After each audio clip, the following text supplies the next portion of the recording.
Hey there, future leaders. Today, let's dive into the world of politics and explore a unique aspect of the democratic process, caucuses.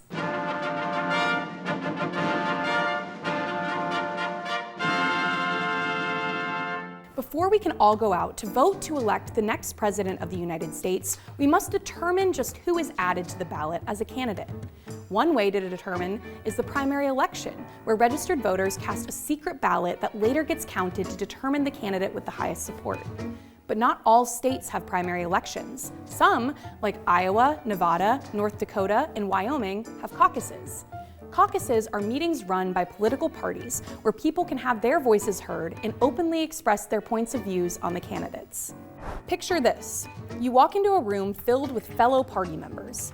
Instead of just voting, you get to join groups supporting your favorite candidate. It's like a political team-building exercise. Now, here's the interesting part. Caucuses happen at the state level, and each state has its own unique way of doing things.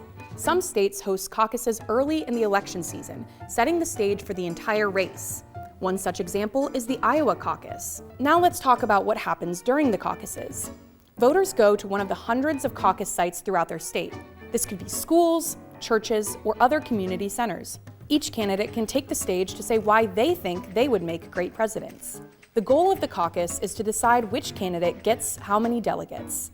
But different parties have different methods of determining this. Republican caucuses typically consist of people voting for their preferred candidate in a secret ballot. These votes get counted and each candidate gets assigned a number of delegates based on the number of votes they received. During a Democratic caucus, after hearing the candidates speak, voters will physically gather to form groups based on their preferred candidates. These groups can try to convince undecided voters to join in supporting their candidates. Each group is then counted and assigned a number of delegates depending on the size of the group. In both cases, the final tally of delegates is reported and the results are made public. The purpose of the caucus is to allow candidates to hear the concerns of the people they represent, while also building a community of support within their political parties.